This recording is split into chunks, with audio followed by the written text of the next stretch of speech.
Welcome to the 34th lecture in the English lecture series at Otaru University of Commerce. Today we have Mr. Naseer Shafaq, and he is a graduate student in the commerce program. Yes. All right. In our graduate school that's in Sapporo. And he is also the vice president of Momand International, a company based in Afghanistan. And he is here today to talk to us about investment opportunities in Afghanistan. Please welcome Mr. Naseer Shafaq.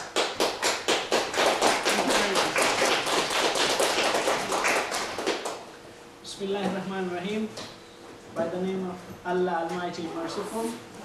First of all, I would like to thank Professor Sean Clanky for allowing me to come here and talk to you guys. And secondly, thank you everyone for joining us here today. So as Professor said, I'm going to present about the investment opportunities in Afghanistan. So the outline is like, basically I'm starting about the brief introduction of Afghanistan, then the investment and economic information of Afghanistan, and finally some information about our activities and what my company is doing and what we have achieved so far. So let me begin with my presentation. So you might know about this country, Afghanistan. It is located right between the Central and South Asia. It's a landlocked country, mountainous country, and it is a hub between Central and South Asia and Middle East. So from a long time ago, Afghanistan has been used as Silk Route. When there was trade going from South Asia to Central Asia and then to Europe, so Afghanistan was used from centuries ago. And that is like a strategic location for us. And still we are in very good position among this region, in the region. And it was like a trading hub as well. So we have a very beautiful country, but with volatile situation. You might know that because from the last 3 decades there is war, and still people call it post-conflict country, but still there is war ongoing in some parts of our country. So we have a difficult terrain and warm, very hot summers and very cold winters. And this person, he is our President Hamid Karzai. He was elected by Afghan people from 2004. So he was the head of interim administration, transitional administration, and now he is like elected president of Afghanistan. And this is the last term for his presidential seat. Afghanistan, the total area of Afghanistan is around 652,230 square kilometers. And population is around 32 million. This figure is not accurate because from last few years we don't have accurate census. So maybe this figure is not true, but we are using this figure 32 or 33 million in our academic papers and presentation and stuff. So our major cities are Jalalabad, Kandahar, Mazar-e-Sharif, and Kunduz. And there are few ethnic groups in Afghanistan. The majority are Pashtuns. So I'm from the Pashtun tribe. And they are Pashtuns, Tajik, Uzbek, Turkmen, and Hazara. And our religion, mostly 99.9%, we are following the world's second largest religion, Islam. So we are Muslim. And our products are, Afghanistan is an agricultural country. So we were dependent, and still are, mostly people are dependent on agriculture. And we were exporting products like fresh fruits, dry fruits, and our people are so experienced in weaving carpets. So we were exporting carpets, wool, coal, diamond, and soon, inshallah, we will start exporting copper, iron ore, and natural gas and petroleum, because there were like few big projects. The bid was won by some countries, and soon they will start exploiting those things and will export it outside Afghanistan. So any idea where Afghanistan is located?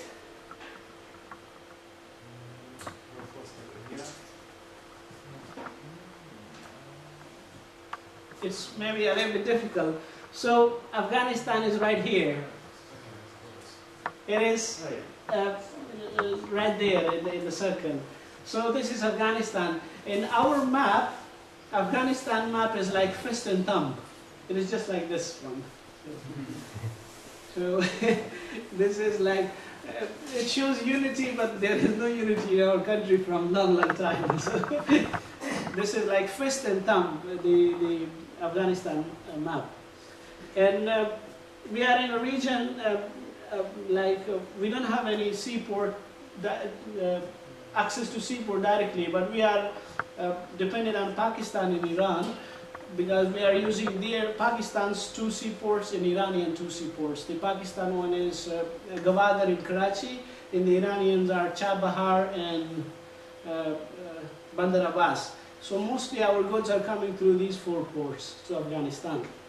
So as I said, Afghanistan is a landlocked country. We are dependent on these 4 seaports. And Afghanistan borders 6 countries. Our border is around 5,529 kilometers. The longest one is with Pakistan. And this is the area, like right now this is the hard zone, the war zone between the coalition forces and Taliban. So the Pakistan border is the dangerous. It is a dangerous area, and it is like the longest border of Afghanistan with Pakistan. And the shortest one is with China, 76 kilometers. And we have other 3 countries from Central Asia: Turkmenistan, Tajikistan, and Uzbekistan. So here I would like to say something, that everyone in the world, they are looking for a good neighbor, but unfortunately we don't have any. And from, as I said, from 3 decades there is war in Afghanistan, and our war was started from the Russian invasion back in 1979. December 1979, Russia invaded Afghanistan, and from that day on, we've never seen peace. Even me, I was born in war and raised in war, and still there is war in Afghanistan. So we are hopeful for the future of our country, and we are hopeful for the peace of our country. But our neighbors always, they had the bigger tie neighbors policy. Bigger tie neighbor policy is a term used like these neighbors, they don't want to see us peaceful and economically sustainable and dependent on ourselves. So they are always trying to create some problems and to destabilize the country politically. And we have seen that from a long, long time.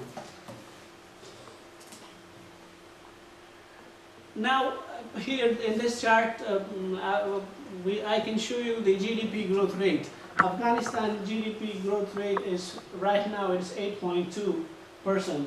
And I think in the region it's like the 2nd highest. And we are doing well so far. After India, Afghanistan is the 2nd. And we are better than Bangladesh, Nepal, and Pakistan. So we are doing well, but we need to do a lot. Because our country was completely destroyed because of war, and we need a lot of things to do to be dependent on ourselves and to stand back on our feet. And in region, Afghanistan's trade, percent of trade and GDP, our is the highest, almost 70%. The percentage of trade in our GDP is 70%, so it's highest in the region. And because we don't have any manufacturing products in our country, so we are dependent on imports from foreign countries. But at the same time, we are exporting whatever we can, like dry fruits, fresh fruits, and soon, as I said, natural gas, petroleum, iron, and copper will start going from Afghanistan to other countries. And I will explain later on. Here, the main reason for showing the ODA, Official Development Assistance to Afghanistan, is that, as I said, it's a post-conflict country, and we are dependent on official development assistance of international community and donors. So Afghanistan, here in this ranking table, the first two, like the United States is number one, and second is Japan. And those are the total commitments and total disbursements. Commitment means when there is a written agreement that certain donors will provide support and financial support to some project. So that is commitment. And when it's paid, so expenditure and disbursement. And right after, like the first one is United States and the second one is Japan. So this is the top 10 list of donors to Afghanistan. And our development budget, there are two budgets in every mostly countries, like least developing countries. In Afghanistan is the same. We have development budget and operational budget. Development budget of Afghanistan is totally dependent on foreign aid. And our operational budget is 50% generated from our domestic revenues. We are still doing better because initially our revenues were too small. So now it's getting better. Now it is about 50% of our operational budget. So 75% of our budget is still dependent on foreign aid, and that's why Afghanistan government and people are trying to have a sustainable economy. And because Afghanistan is a natural resources rich country, so our Ministry of Mines and Natural Resources, they are trying their best to give these big projects to multinational corporations and attract more investments into Afghanistan. So they are doing very well so far.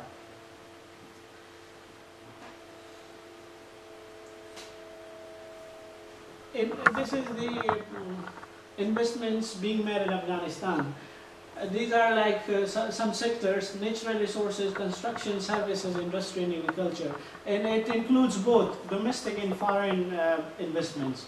So the highest is 22 billion in the natural resources sector. To briefly explain this 22 billion, in the last 3 years, these contracts were awarded to these companies. The biggest investment comes from India. It's about 10 billion in iron ore project. The second one is China, 4 billion for copper and $5 billion project for petroleum exploitation. And the third one is Canada. They are investing $3 billion in the iron ore project. So these are three successful projects given to these big investors. And looking to these projects, we can say, and probably we are optimistic that our country's future will be bright if it becomes not a curse to our country. So in other construction sector, because most of the buildings infrastructure was destroyed, and the investors invested like 2.2 billion in the construction sector. Services is doing very well. For example, we have 4 biggest companies in telecommunication sector, and other internet service providers and other. And industry is also working there. For example, Coca-Cola, Pepsi-Cola, they invested in Afghanistan, and we have a lot of television networks working in Afghanistan. So services is going very rapidly and very fast, and industry is also doing well. So we are producing some stuff, basic necessities things in Afghanistan. And agriculture sector is still low, 388 million, but we are doing well so far, and we are hopeful that we'll get much better from now on.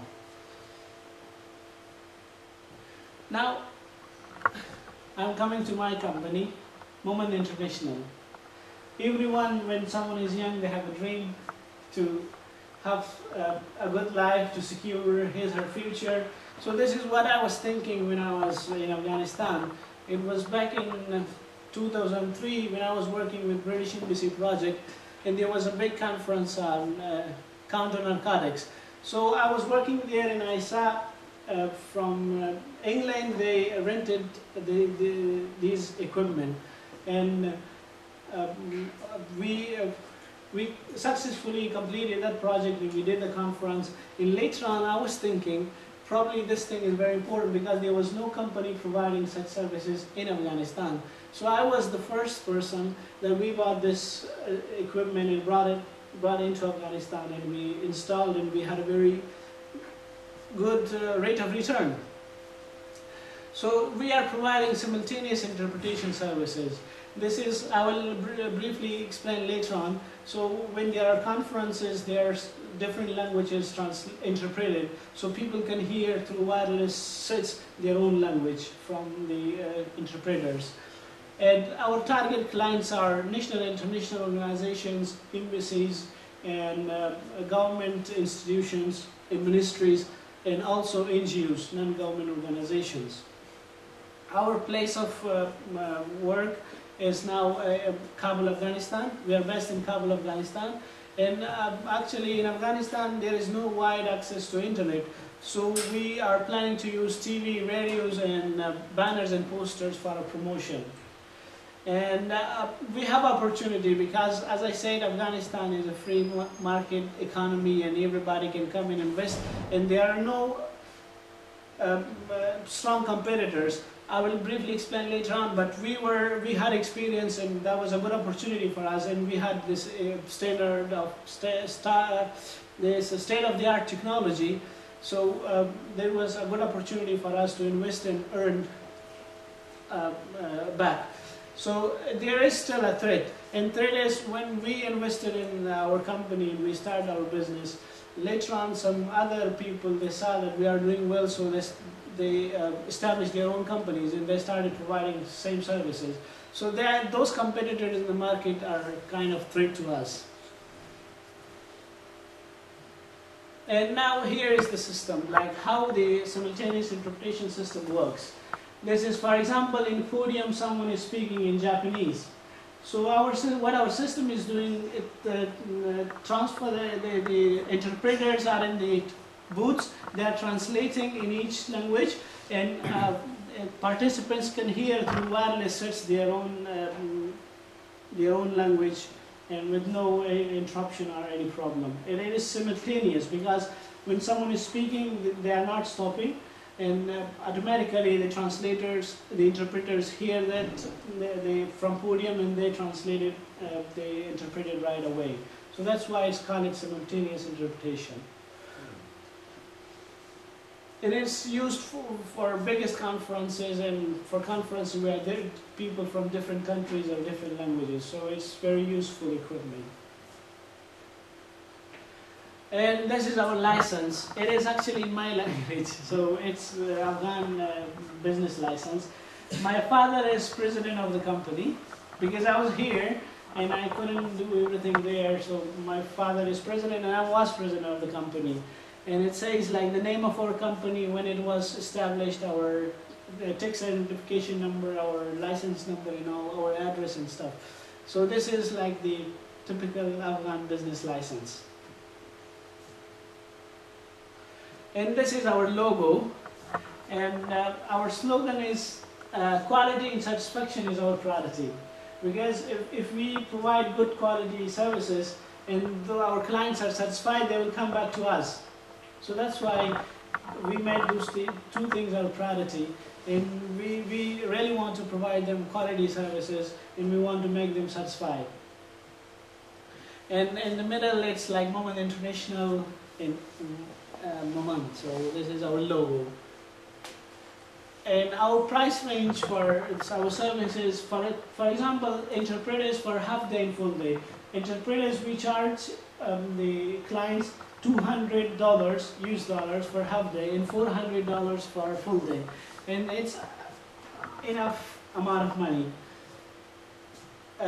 In Afghanistan, it's enough for both of us, for our clients and for us, because they're not paying higher amount of money and we are not getting very much higher.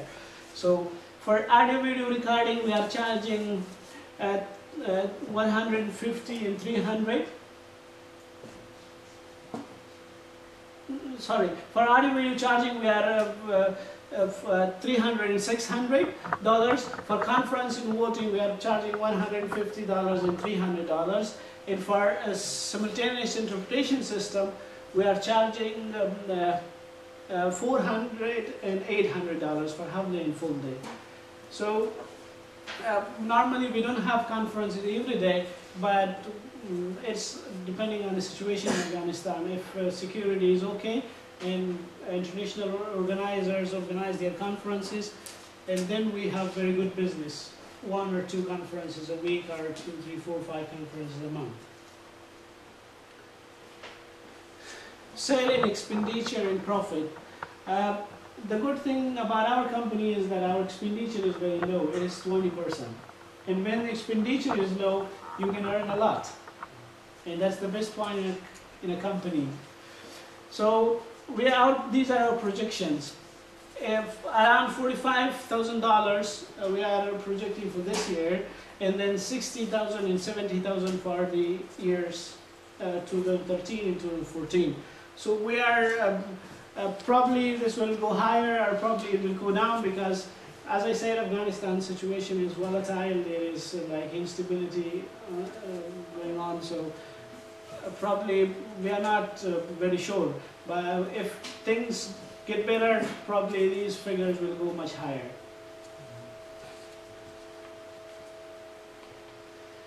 And our competitors in the market, still there are some companies who are doing the same, for providing the same services.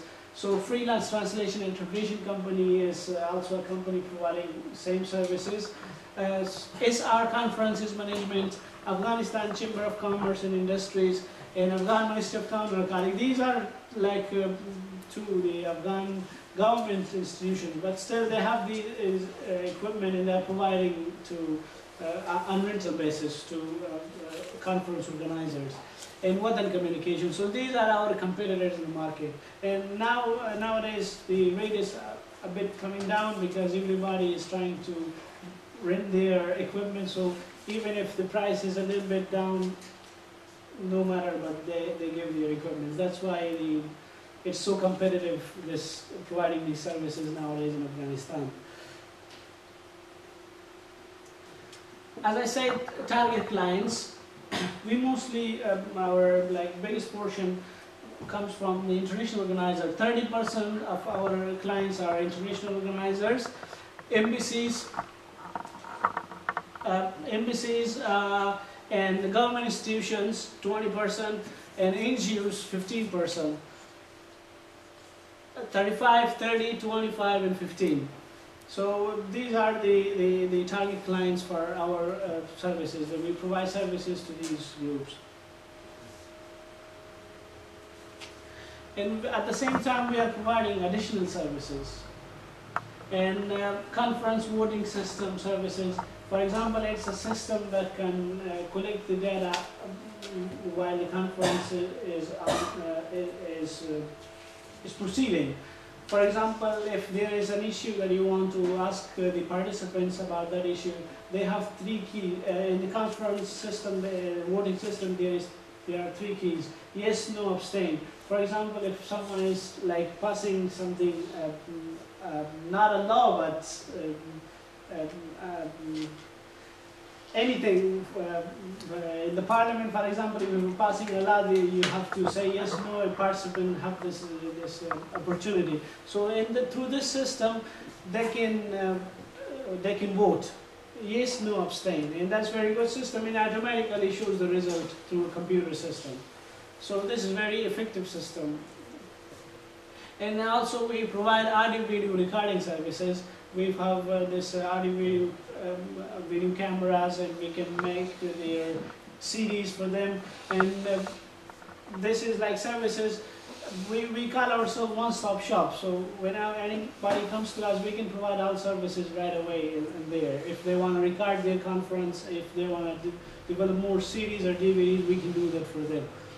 And written translation services, because in Afghanistan there's ISAF, International Security Assistance Forces, and international organization embassies, they want to translate their documents. So we are providing translation services for them as well. And we have very professional translators and qualified translators to provide translation services.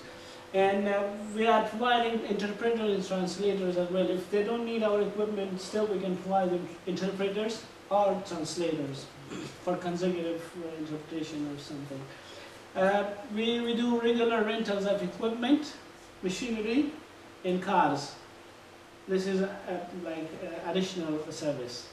And we are planning for overseas business. If anybody needs something from Middle East or China or Japan, we'll be able to provide them assistance, and we can give them help. A risk-free business. So in a situation like Afghanistan, if someone is investing, they are looking for alternative funds as well. And these are the two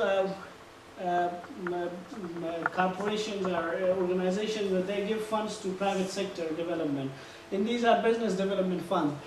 And I'm planning to send our business plan to these organizations to, if possible, to get some investments, some funds from them.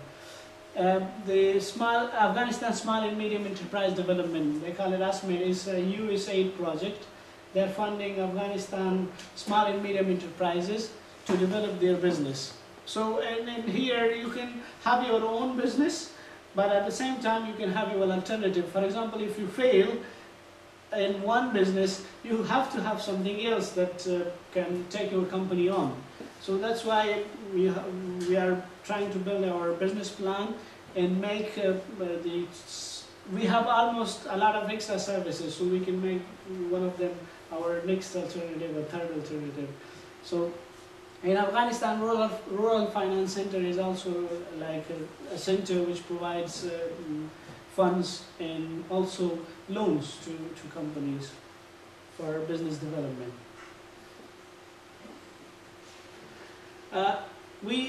Actually there is like a best quality equipment from Bosch, Germany, but we bought two from China because it was reasonable. The Bosch system is very much expensive. For 100 participants, that system costs around $120,000. But for the Chinese equipment, it is very much cheap. And for 200 people, you can buy that system around $40,000. So that's why we use Chinese products. And it was reliable because it worked very good for us. And we used, like from the last 2-3 years, we use the same systems. And this is our invoice. When we do a conference or when we provide translation services or any of our services, later on we send them this kind of invoice through email, PDF, because this is the easiest way to communicate with our clients. So we send them invoice. It is like simple invoice with all the details and then our banking details at the bottom of the invoice. So this is like our invoice that we are sending to our clients after we provide our service. And Afghanistan is there is like security problems, and also like people are looking for your money. So if we want to be secure, and that's why we want to use the wire transfer. And then when we do our conference and stuff, later on we send them invoice with our banking details, and they send the money through our, their bank to our account. So and here we are also supporting the Afghanistan national banks, because that is like BMA, Bank Mili Afghanistan, is a national commercial bank of Afghanistan. So we have account there, and clients are sending from their account through the Bank Mili Afghanistan to our account. So still we are trying to support the financial system through our wire transfer system. And we have made this website, and this is Momand.business. It's not very like stylish or something. It's a simple website, but still it's good for us to have one in Afghanistan. So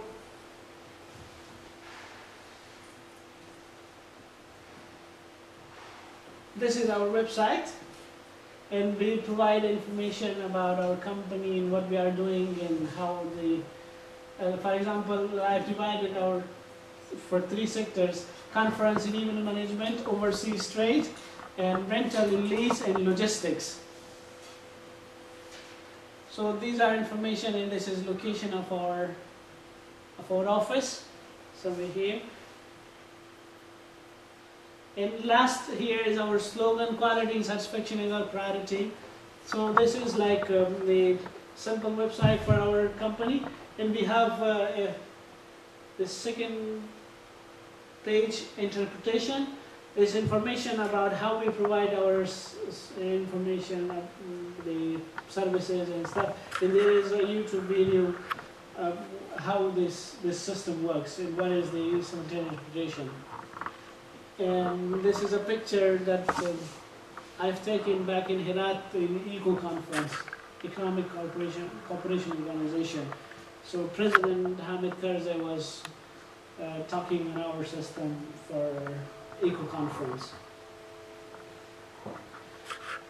And here is like the list of pictures of our equipment, and we are providing, like, we have mics and receivers and radiators and central units. So this is completely a system.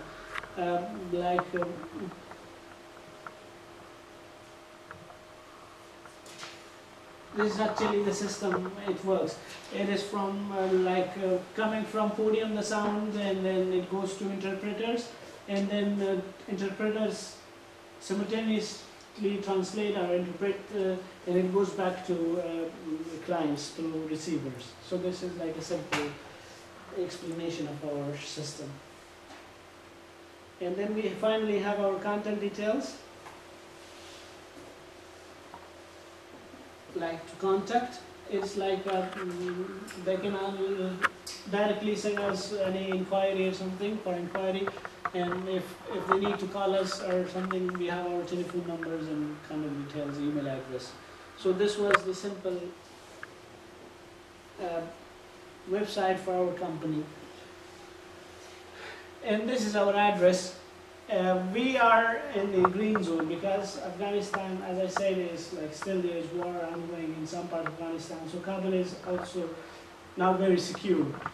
So our office is in the green zone, and the good thing for our company is that we can provide our services easily and on time, because we're not coming from far away. If there is any problem entering Kabul city, we are not facing such challenges. So we are in a green zone, and we are near to embassies and big hotels, and we provide services very smoothly to our clients. And it's like in the heart of Kabul. It's a very good location. And lastly, I'm just showing you some pictures from Afghanistan. Afghanistan is a beautiful place, and as I said, we are a Muslim country, so we have very beautiful mosques from centuries ago. So, and this one picture down here is like the Buddha statue. It was destroyed by Taliban. It is 52-meter statue. It was, because there is no statue anymore. So it was in the mountain. And because Afghanistan was previously, they were Buddhist. Before Islam, we were Buddhist like Afghanistan. So this was the Buddha statue there. And this is like the national park, very beautiful view, and it is in Bamiyan in the center of Afghanistan. So this is like our Afghanistan, and very beautiful kid with Afghanistan style. So thank you very much, and if you have any questions, please feel free to ask. Thank you very much.